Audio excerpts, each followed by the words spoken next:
రాష్ట్రాన్ని అడ్డంగా దోచుకుందని తెలుగుదేశం అధినేత చంద్రబాబు నాయుడు ధ్వజమెత్తారు. కాంగ్రెస్ 8.5 పాలనలో నాయకులు మంత్రులు రాష్ట్రాన్ని లూటీ చేసినా ఇలాంటి చర్యలేవని విమర్శించారు. జన నీరాజనం నడుమ మహబూబ్ నగర్ జిల్లాలో అర్ధరాత్రి వరకు యాత్ర సాగించిన బాబు అధికారంలోకి వస్తే అగ్రవర్ణాల్లోని పేద విద్యార్థులకు ప్రత్యేక రిజర్వేషన్లు కల్పిస్తామని హామీ ఇచ్చారు.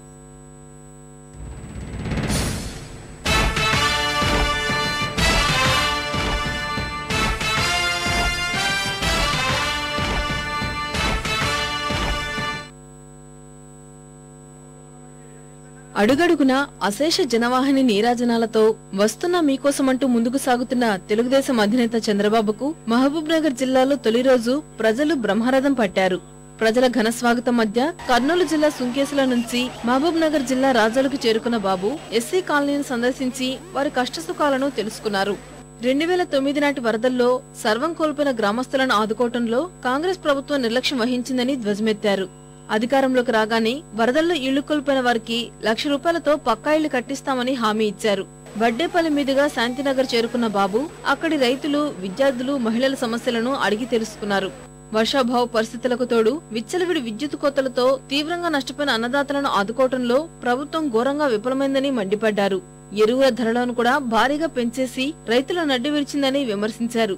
ప్రజల సమస్యలను గాలి కొదిలేసి వేల కోట్ల రూపాయలు దోచుకున్న కాంగ్రెస్ నేతలు, మంత్రులపై ఎలాంటి చర్యలు తీసుకోలేదని మండిపడ్డారు.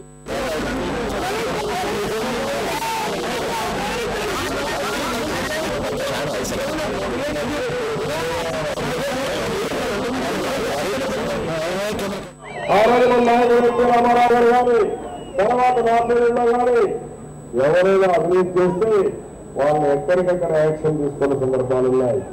దానివల్ల ప్రతిష్ట పెరిగింది, ఉద్యోగాలు వచ్చాయి. ఈ రోజు ఉద్యోగాలకు రాకుండా పోవడానికి కారణం ఈ కాంగ్రెస్ పార్టీ అవినీతి. ఆ రోజు రాజశేఖర్ ముఖ్యమంత్రిగా ఉండే మొత్తం దోచుకుంటే ఈ రోజు కేబినెట్ లో ఉన్న మంత్రులు అందులో భాగస్వామి తమ్ముళ్ళు. ఇదేమి అతీతం కాదు. ఒక మంత్రి పైన సిబిఐ ఛార్జ్ షీట్ వేస్తే ఇప్పటికీ కొనసాగుతాడు. ఒక మంత్రి కోర్టులో కన్విక్షన్ వస్తే ఆ మంత్రి కొనసాగుతాడు. తన హయాంలో రాష్ట్రాన్ని ఒక క్రమ పద్ధతిలో అభివృద్ధి చేసుకుంటూ వచ్చానని చెప్పిన చంద్రబాబు 2004లో కాంగ్రెస్ నేతలు కలబొల్లి మాటలతో అధికారంలోకి వచ్చి రాష్ట్రాన్ని లూటీ చేశారని ధ్వజమెత్తారు.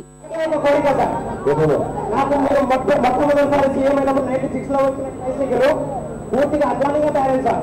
ఇప్పటికీ నేను 3 సార్లు అప్లికేషన్ పెట్టుకున్నాను సార్. ఇంతవరకు ఇచ్చే పరిస్థితి లేదు సార్. అక్కడ అసలు మన వికలాంగులంటే పురుగుల కంటే హీనంగా చూస్తున్నారు సార్.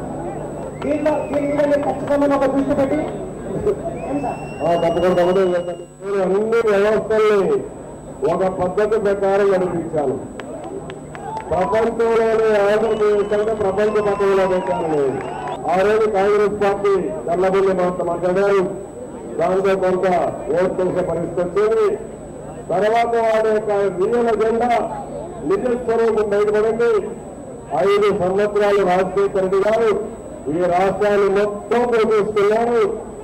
ఇల్లు కూడా కప్పలు కట్టే పరిస్థితి వచ్చారు. ఆ రోజు గారు ప్రజారాజ్యం పెట్టకపోతే మీ కష్టాలు కొంతవరకు తీరేది. ఆ ప్రజారాజ్యం వచ్చింది. కాంగ్రెస్ పాలిత రాష్ట్రంలో సబ్సిడీపై 9 వంట గ్యాస్ సిలిండర్లు ఇవ్వాలని ఆ పార్టీ అధినేత్రి సోనియా గాంధీ చెప్పినప్పటికీ కిరణ్ సర్కారు పట్టించుకోవడం లేదని చంద్రబాబు విమర్శించారు.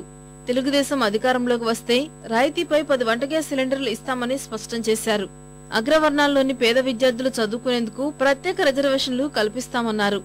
చదువుకోవాలనుకునే పిల్లలందరినీ కల్పిస్తాం. రెండోది అగ్రవర్ణాల్లో ఉండే పిల్లలకు కూడా అవసరమైతే ఒక ప్రత్యేకమైన పాలసీ తీసుకొచ్చి వాళ్ళకు కూడా కాలేజ్ సీట్ల రిజర్వేషన్ కానీ ఉద్యోగాల రిజర్వేషన్లు పెట్టి వాళ్ళకు కూడా న్యాయం చేసే బాగా తీసుకుంటారు. పిల్లలు బాగా చదువుకోండి. ఈ ప్రభుత్వం కాంగ్రెస్ హయాంలో చితికిపోయిన రైతులను ఆదుకునేందుకు అన్ని విధాలా కృషి చేస్తానని చంద్రబాబు పునరుద్ఘాటించారు. మా రైతులు ఎవరైతే బ్యాంకుల వ్యవసాయానికి రుణం తీసుకున్నారో ఆ రుణాలు పూర్తిగా మాఫీ చేసే రైతు రుణాల మాఫీ పైన మొదటి సంతకం చేస్తాను. దాంట్లో కూడా సెకండ్ ఛాన్స్ లేదు. కాంగ్రెస్ నాయకులు అడుగుతున్నారు, ఇప్పుడు నేను రుణాలు మాఫీ చేస్తానంటే ఎట్టు చేస్తారని అడుగుతున్నారు. చేసి కాంగ్రెస్ నాయకులకు చూపిస్తారని మా తమ్ముళ్ళందరికీ ఆలోచిస్తున్నారు. పెరిగిన ఖర్చులకు అనుగుణంగా మీ వ్యవసాయ ఉత్పత్తులు కూడా ధరలు రైతులను ఆదుకుంటామని చెప్పి కూడా రైతులందరికీ హామీ ఇస్తున్నాం. రాత్రికి చంద్రబాబు శాంతినగర్ లో బస చేశారు.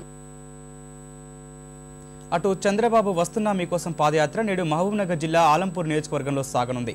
వడ్డేపల్లి మండలం శాంతినగర్ పెట్రోల్ బంక్ నుంచి యాత్ర మొదలై కొంకల క్రాస్ సమీపంలో వెంకటాపురం స్టేజ్ వద్దకు చేరుకుంటుంది. తెదేపా అధ్యక్షుడు సహా నేతలంతా అక్కడే బస చేస్తారు. పర్దీపురం మీదుగా ఐజ చేరుకుంటారు. జిల్లాలో ఇవాళ 15.9 కిలోమీటర్ల మేర యాత్ర సాగనుంది.